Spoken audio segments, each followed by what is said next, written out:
one of the things that people need to know is that LinkedIn is not your resume, and it shouldn't look like your resume.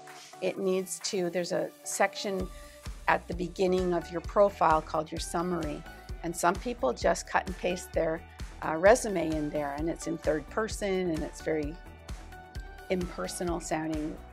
What people need to do if they're looking for a job is tell us a little bit about yourself in a way that is more personalized.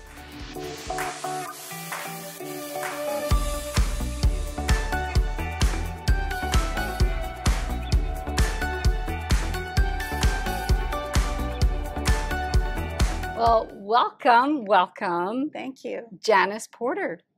Thank you so much for being here. You're very welcome. I'm very excited to have you here in this show because you have a very unique type of business. You're an entrepreneur.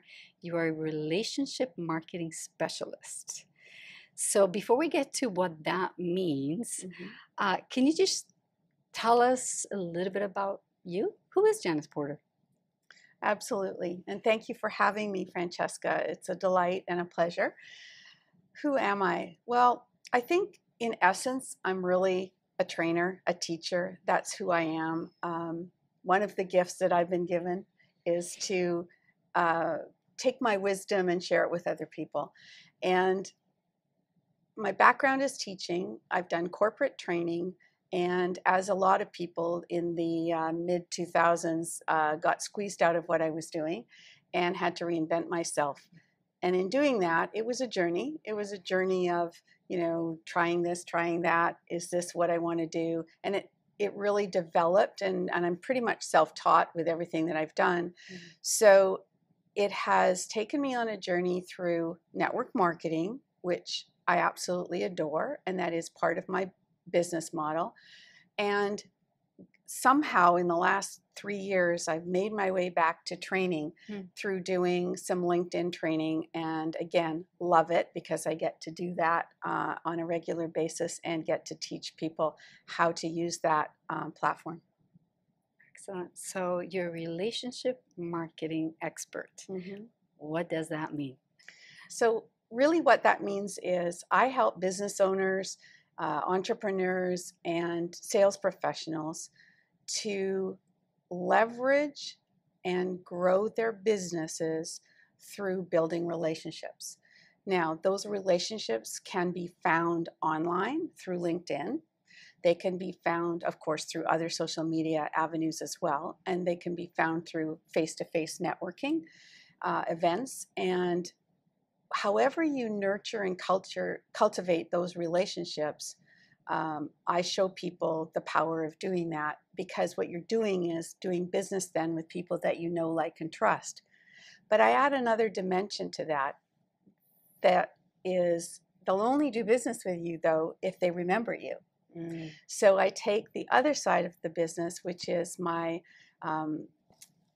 tool that I use for keeping in touch, which is a system called Send Out Cards. And I show people how to use that, I think, in a brilliant way to stay connected and be remembered. So hopefully that defines relationship marketing. Okay, so can you give us an example of a good method of a good approach on building a relationship online versus a poor way of doing it? Well, I think it probably is the same on and offline, but in terms of good versus bad.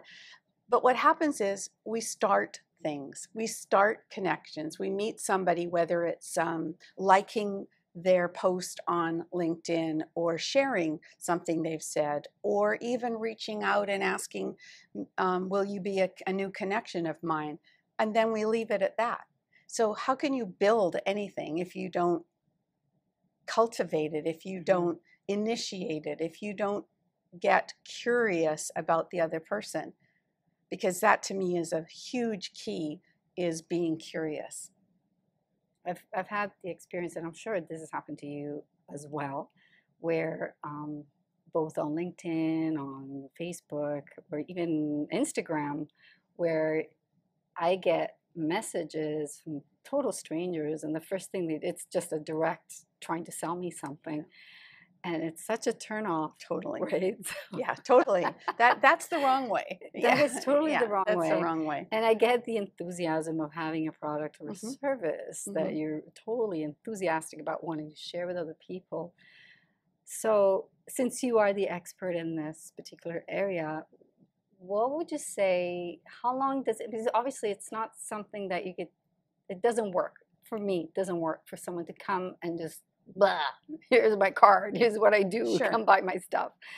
Um, what would you suggest, other than just being interested in the other person? At what point? At what point would you say you would want to try to make that connection to a more kind of transition More it to a directly. transaction? Mhm. So, and that's a good point, because we used to do sales in a transactional manner, but now it's all about relationships, and that's my point.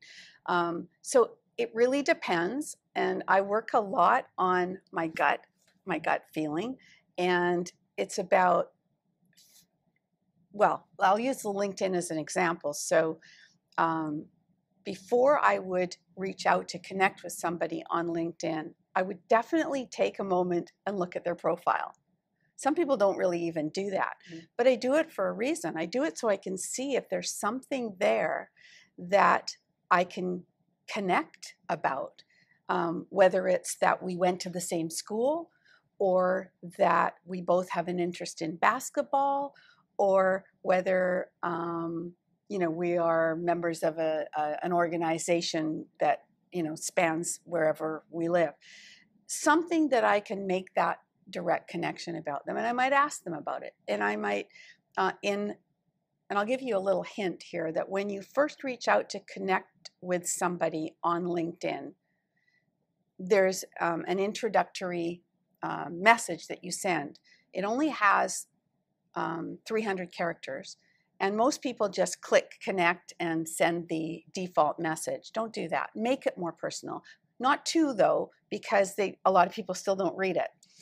But you take the chance that some of them will, and you just say, I would really like to connect with you. I see that you and I are both interested in whatever, or maybe I'm expanding my business to your area and I would love to talk to a couple of people in your area about how things work, whatever it is. If they connect quickly, then you probably get an idea that they're on LinkedIn regularly. If they don't, sometimes it takes a while, and then they do, and you think, oh, well, they're not on there a lot, but let's just explore it a little bit further. You have to have some patience, but that's why you don't just do one and wait. You do several over a short period of time. So then I would thank them in the next message for connecting, for accepting my invitation to connect. I would try to ask a couple of questions that would lead them to a conversation. And again, I can't be specific. I can, but I mean, every conversation is different. So, but it's all about getting to know them to the point that maybe in a couple of messages, I can say to them, and sometimes I do it faster, but I've become comfortable doing it, where I'll say something like, I make a point of getting to know my new connections and would love to have a phone conversation or an online conversation more directly with you to find out more about how I can support you, either directly or through my community. Would you be open to that? I love that. I love that the way you approach it is not about, I'd like to connect with you so I can show you what I do. You No. turn that around. I'd love to connect with you so that I can see how I can help you best. Right. And that is key. And I've known this from many, many people who are extremely successful, that's how they make their connection, is by approaching people they want to be connected with, by offering help versus make it trying to about sell them. What can I do to help you?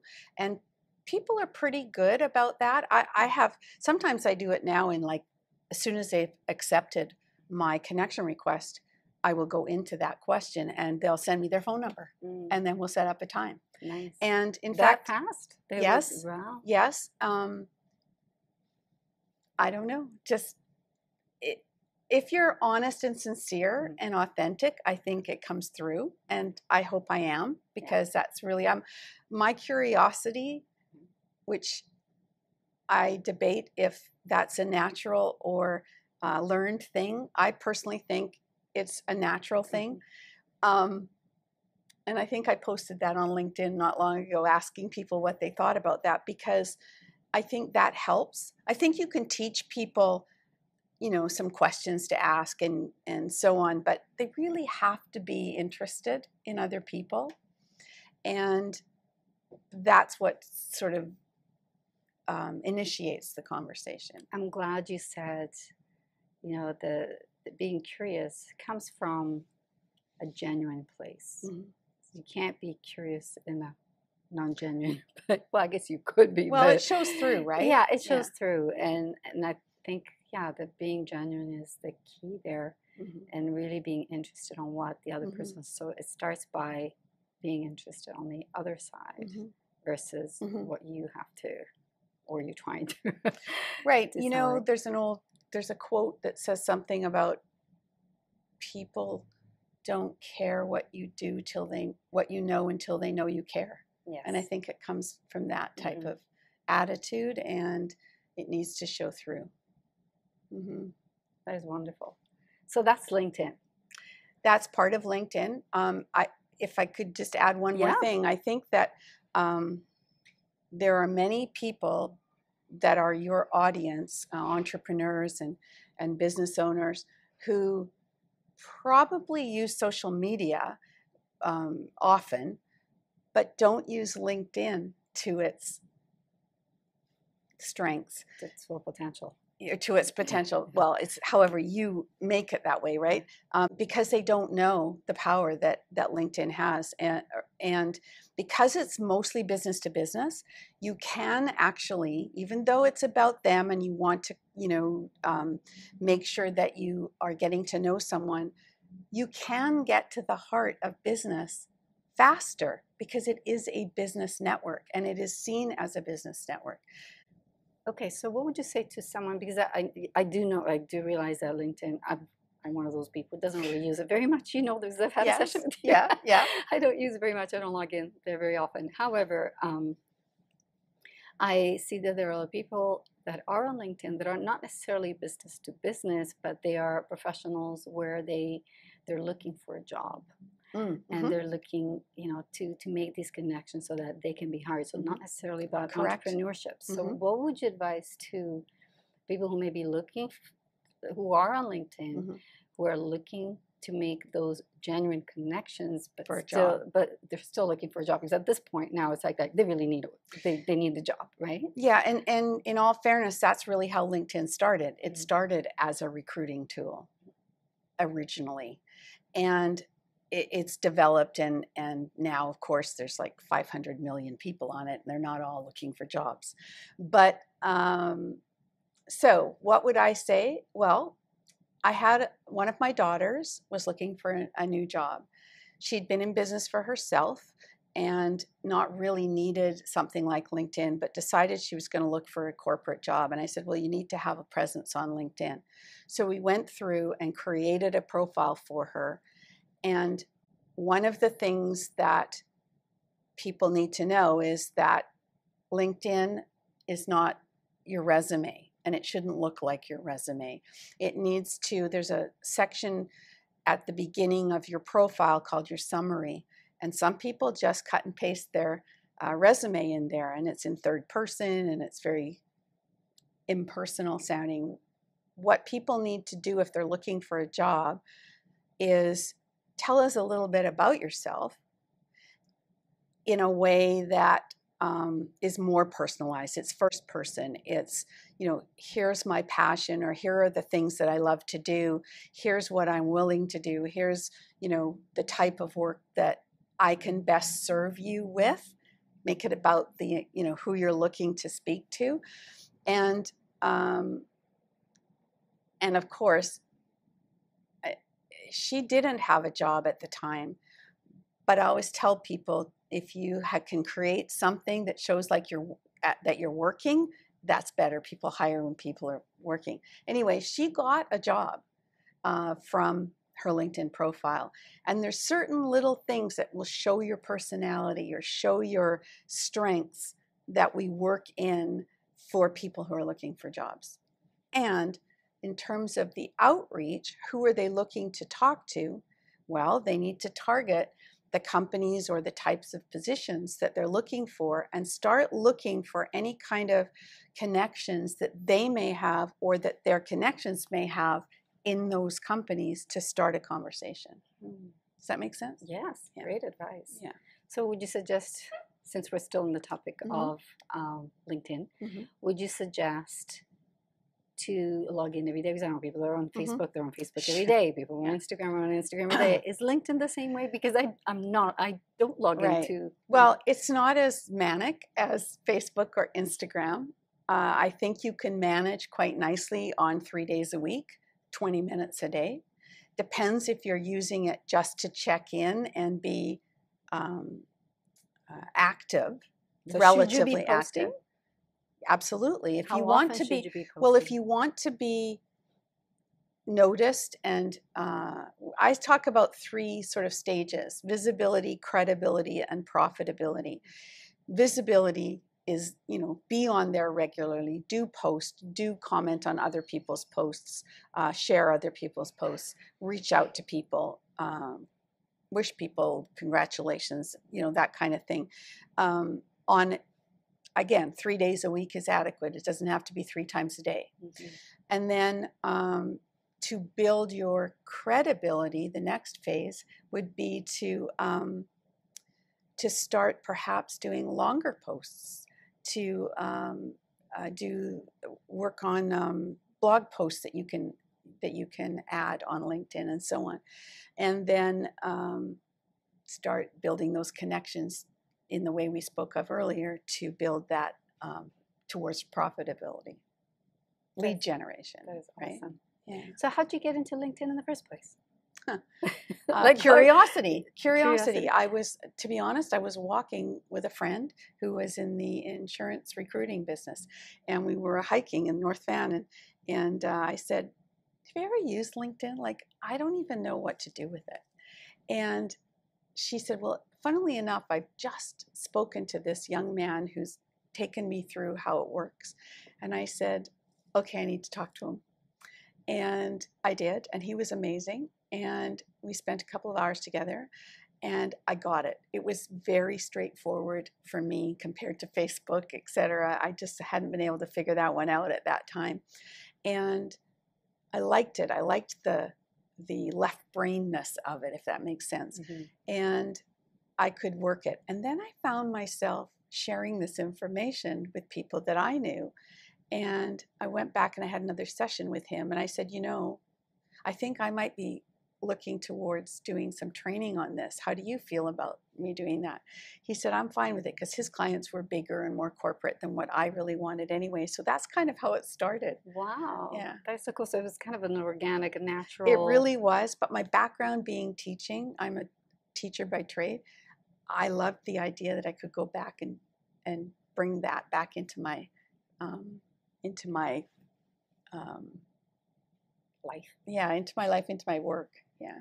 That is awesome. So it's 2 things: the love for teaching, and now teaching something that fascinated you completely. Yes. So, and it's so useful to the people. So you're not just teaching just something for the sake of teaching. I really love teaching, but it's something that is so useful. But I also, I see a lot of people out there that come from another perspective where they weren't teachers. They've come from different perspectives. So their styles are very different to mine. So I think I bring that to the table that allows me to read how people learn. Well, I did the one session with you, so I know you're very systematic and you're very clear, and Thank you. It was very easy to follow what you were saying. So yes, you're very good at it. Thank Very good. Or you wouldn't be here. Thank you. That's why I invited you. So outside of LinkedIn, because as a relationship marketing specialist, it's not just LinkedIn. That's just one aspect. How else do you help your clients? Like, what else do you offer to your clients? I get that you train them on how to use LinkedIn and how to make that effective. So there's a couple of things. One is I find there's still people who need help with face-to-face networking and how to maneuver their way through a networking event, a face-to-face event. I think it starts before you actually get there. But anyway, I teach people how to navigate their way through networking, especially introverts, people who really aren't that comfortable networking. I find it comes naturally. Again, the curiosity factor comes into play. So I do coach people on, I say teach because that's really what I do. I teach people how to navigate their way through networking events. And then it comes to the most important piece, which is follow-up. Whether it's online, whether it's face-to-face. You say, I'd love to have coffee with you next week. I'll give you a call, or call me, right? And then off you go into the Ethernet or the. I've been guilty of that. I have been so guilty of that. Most people are. Yeah, I come home and I have every good intention. I'm going, I have a stack of cards. I met all these wonderful people and I need to get back to them. And then before I know it, I've forgotten about them. And it's not because I mean to. Well, there's a couple. Any tricks? Well, there's a couple of things that come to play. One is you really, if it's your intention to call them back and it seems important enough to you, you will. But when we collect that stack of cards, and yes, we want to collect the information from them as opposed to worrying about giving them our cards, because then we have the control of the follow-up. That's one really big rule, Let's I guess. Come back to that. Yes. Come back to the collecting the cards. Okay. Yeah. But when you have them, a couple of things. One trick is to make sure that if you're going to a networking event that you're pretty excited about, there's going to be a lot of people there that you want to meet. Do your homework ahead of time. Make sure you know, if you can, a few of the people who are going to be there and who you want to meet, and then make sure that you do get to meet them. Then you'll be probably much more not engaged, but invested in the follow-up, right? So you're saying, I haven't even thought about that, but you're strategic in the networking, not from the moment you go into the networking event or meeting, but before you even go. Wow. So why are you going, right? Is your target audience there? Are you just going because you think there might be somebody there? Okay, well, I'll tell you why I go. Okay. Okay, maybe the people who are watching or listening to this may feel the same way. Years ago, when I first started networking, I had absolutely zero clue, like absolutely clueless. And because I didn't know how to network, I just thought it was lunch with the girls. As I used to go to this all-women network group. It was the only networking group I used to go to way back when. And I just, to me, it was just my lunch with the girls. That's how I thought of it. Even though if there was the exchange of the cards and everybody's saying what they do, I didn't go past that point. Although I have to say, somehow it worked, because after looking back after several years, about 95% of those people actually had been my customers at one point or another without me trying. Was it the same women each time? It was always the same, but it took that long for them. So it was, the relationship was built organically, not because of me trying to push what I did. However, that's not the best way to do it. Well, I mean, it's doing business with people you know, like, and trust, right? So it just takes a while to build that if you're not conscious of it. Right? I was going to tell you a story. What was it? Oh, I used to belong to a chamber many years ago, and chambers of commerce are interesting because people sometimes think they should belong to the chamber, but it might not be the right fit for them. But there's something about the status of belonging to a chamber, perhaps, for some people. I think they're great organizations, and I still actually work with a couple very specifically. But I remember this years ago, and this was a woman, a friend of mine in where I live, who she was excited about. She just joined the chamber, and she was an interior designer, and she spent a fortune on all this collateral, this print collateral that she had created to for her business. Like brochures and cards. Oh, and... cards and brochures and beautiful. They really were Mhm. beautiful. But she was so uncomfortable networking that what she did at the event was shove these things into people's hands because she didn't know how to talk to people. And she was very shy and uncomfortable with it. And I think back now and I think, wow, I should have helped her. I didn't help her at the time. Maybe it was my journey hadn't gone that far yet. But I could see that what she was doing was not helping her business. And it was kind of a mask or a cover for her of her insecurities. She was hiding behind her collateral. And what happens? I totally get it. Yeah, but what happens to that stuff? I've been there. Yeah, it gets thrown away. It gets thrown away. Mm-hmm. Unfortunately, it gets thrown away. Mm-hmm. Yeah, and you know what? Going back, just because Yeah, I didn't to want to the take away. cards. Yeah, I didn't want to. Even before that, I didn't want to get away. I wasn't trying to say that my method worked by saying, you know, had I used, the point was, had I used a follow-up system, had I used the intention of I'm going to this network meeting with purpose, with I know exactly what I want out of each one of these sessions, I probably would have had to triple, quadruple the business and a lot faster. Right? Yeah, maybe. Did they become referral partners for you? Those people? I don't know. See, Okay. I really don't know if one told the other and then the other came later. I have no idea. I kept no track of anything. Okay. So I think with the follow-up system, it would be easier to do that. Well, just a very small thing. If you plan on going to a networking event for 2-3 hours today, do you plan some time tomorrow to do your follow-up? Probably not. Most people don't. And if you did, you would be, 95% ahead of 95% of the people. And you would follow up with them and they go, oh, wow, I didn't expect to hear from you so soon. That's great. Then you're remembered. Okay, I have to confess that. I mean, I go to conferences a lot, and that's what happens at conferences. You do end up with a bunch of cards.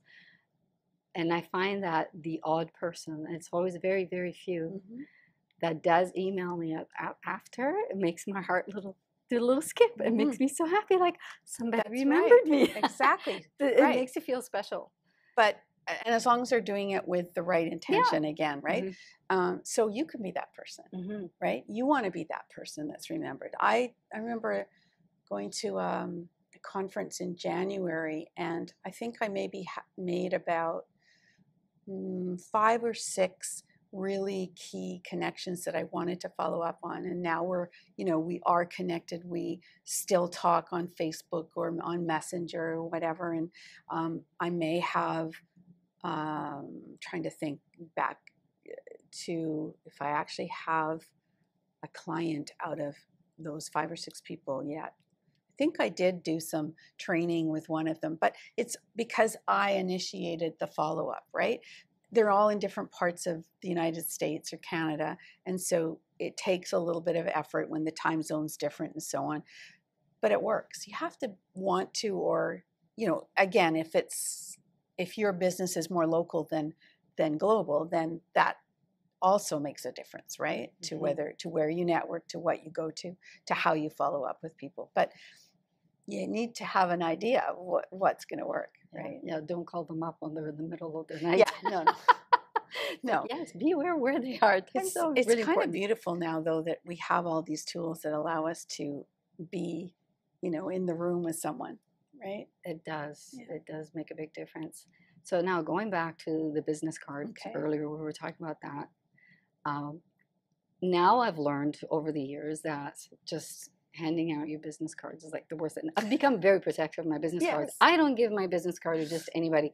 And my personal reason for that is because I find that some people, too many people, and I know they don't mean any harm by that, but they just automatically, without even asking you, add you to their email list. And next thing I know, I just want to die. I'm subscribed to all these email lists that I'm not interested in. And it's almost insulting. And I know that's not what they mean. No, but some of them don't know any better, right? Some don't know any better, right? They think that because you gave your business cards and that you just made it public. Yeah, exactly. So I totally agree. Can you give a little extra professional insight on this for those people who may be doing this? It's just be very careful. Ask first, right? Absolutely. And that is something that when they give you, or sorry, when you give them their card, your card, they could ask you, would you mind if I put you on my newsletter list?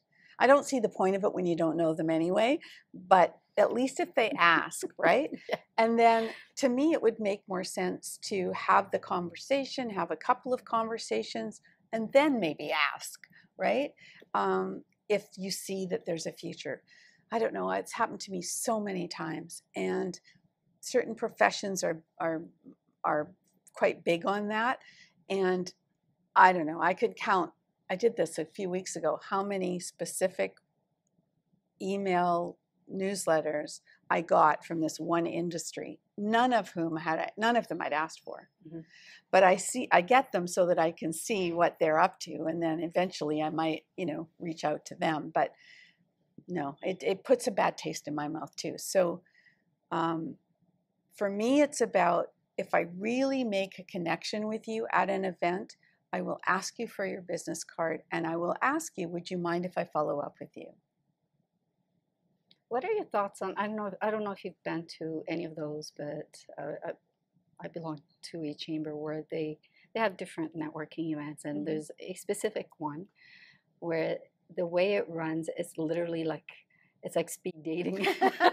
Okay. And it's like maddening. Like in 1 minute, everybody's exchanging these cards. You don't even remember who you just talked to because you're in the next round, and you end up with these cards not, they end up in the garbage for me.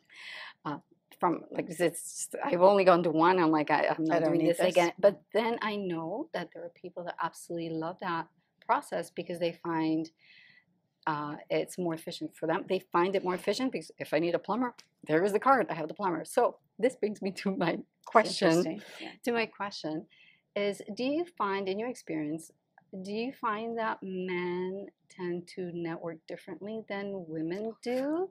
And Great how question. how do they do it differently? What do you see the differences to be? Well, I think they do. I think that generally, I have to think about this. Generally, they're more cut and dried. I come from the heart, and they don't always come from the heart. So where they come from? The head. Okay. The address book. Okay. The appointment book. Okay.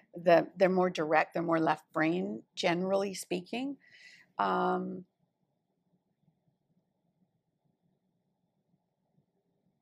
don't think unless they're corporate, and I think when they're corporate, I do treat them a little bit differently because they act differently. And I have to be a little more careful of their time and so on. Like, I'm working with a guy right now who's, we haven't done the deal yet, but it's taking longer because he's such a busy guy. And I realized that I can't push. I have to go on his schedule, and it will work when it's, I just have to be patient. And I think that's a little bit different. And women are more collaborative than men, I find. So it's just easier to have that heart conversation. I mean, that's not to say I don't with men.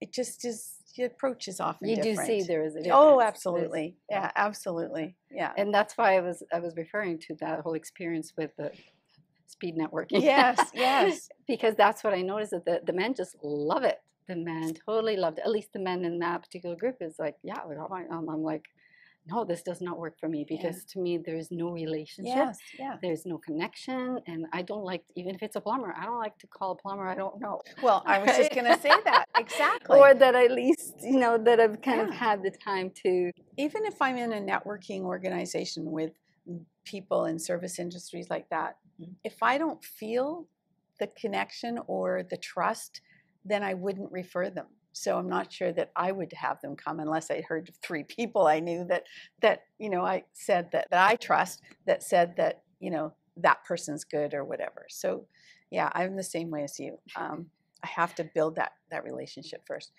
That being said, though, I had an interesting story happen to me last week, and I guess it probably epitomizes a couple of things. Um, I'd done I'd done some. Oh, I got a telemarketing call from. I don't know if I should say the name of the company. Probably not. Probably not. But anyway, it's a big. We don't want them coming back saying, right. "Why did you mention us?" It was a big company that does like online directories and you can buy an ad like a directory piece in there.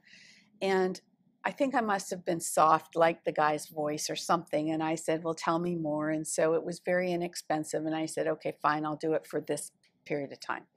And then as I started getting the very small bill every month, I thought, geez, I better go and look at this. And then really, do I really need this? So I was trying to get hold of this company. Well, that was really fun. Couldn't get a live person. And then one day I was doing some LinkedIn prospecting, and not prospecting. This person had reached out to me, and I was doing what I normally do, checking him out, doing a message. We ended up talking on the phone, and I said, I noticed that he used to work for this company, and I said, help, can you help me with this? And he said, do me a favor. He said, take this number down. And I did. And he said, phone that number, you'll have better luck. So I did. And it turned out that it was like the corporate receptionist. And she was amazing. She wasn't going to let me go until I got to where I needed to be and to the person that I needed to talk to, who by this time, I thought their whole system was ridiculous. And I thought that this person wouldn't be, someone I really wanted to talk to, because how could they 3 weeks had gone by since I left a message somewhere on a voice recording and nothing. So a couple of things. I got hold of this woman, and because she apparently was the person in charge of my account, and she turned out to be really nice. I ended up prospecting her for the other part of my business, and we ended up having a conversation offline, privately. But I said to her also, I so loved that receptionist that if it hadn't been for her, I wouldn't even be talking to her. Could she get me the name of her boss and also her last name? And so I just felt that I had to send a card to her to say thank you. And again, we haven't talked about this, but this is kind of the prompting that I had. I sent a card and some brownies to that receptionist, and I sent a card to her boss saying what I thought, how helpful she'd been and whatever. And I got this beautiful, first of all, she phoned me. She was almost in tears. Nobody ever thanks me. It was so lovely. And wow. It turns out she'd been at this company for almost 40 years. 40 years as a receptionist. So she's obviously a career receptionist and takes her job seriously. And back in the day, I used to train receptionists. So I know that it's a very underappreciated position and so important because they're often the first impression, right? So I got the phone call from her, and I was delighted that she was thrilled, and that was fine. And then 3 days ago or so, I got a letter from her boss telling me that that was such a wonderful thing I did, and told me about how they just honored her because she'd been with the company for so long, and that was such a lovely thing. That just made my day. Those are the kinds of heartfelt things that, to me, people miss out. They miss those things. And I didn't do it to get any business from them. I did it just because I had a prompting. But they'll tell that story, and maybe I'll be remembered. Maybe that gesture will be remembered, and it will be passed on somewhere along the line. I don't know why I told you that, but it was really special that you can do that and make people feel good. And that's one way that, how they say what you put out there comes back tenfold. Well, it may not come back from them, but hopefully that good vibe will come back to me, But that's such a good story. Yeah, that's such a good story. And now you're up to something. You have a podcast coming. I do actually. Tell us more about your podcast. Tell us about your podcast. Well, thank you. What it's about. I'm still in the early stages, but my podcast is called Relationships Rule, and it's about growing your business through building relationships. And I am looking to it's going to be twofold. It's going to be me interviewing people just like you're doing, and people who have built their businesses or are building their businesses on from building relationships and how important that piece is to their businesses. And I just, again, it's my curiosity piece. I love to interview people and find out more about them. So that's that. And also, I will intermingle that with little bits around some teaching pieces around how to build relationships effectively, online and offline. That's exciting. Yeah. I'm looking forward to it. Thank you. I will subscribe to it. Thank you so much. I love listening to podcasts. So Me we're too. We're gonna add that one to the list All right. that I have. Thank you. So thank you so much for coming. You're very welcome. Sharing all this wealth of information. And I have one last question. Uh-oh. One last question, which is totally off field because you go, well, what does it have to do with anything? But it does. Okay. And the question is, what did you want to be when you grew up? Oh, I always wanted to be a teacher. Really? So you're living your dream. Mm-hmm. In a way, it's been created differently than I thought it would, because I started off teaching little kids and transitioned into teaching adults and being my own boss as well. But yeah, I think I always wanted to be a teacher. Love that. Yeah. I love that. So thank you. Thank you. Thank you. Thank you. Give me a hug. You're welcome.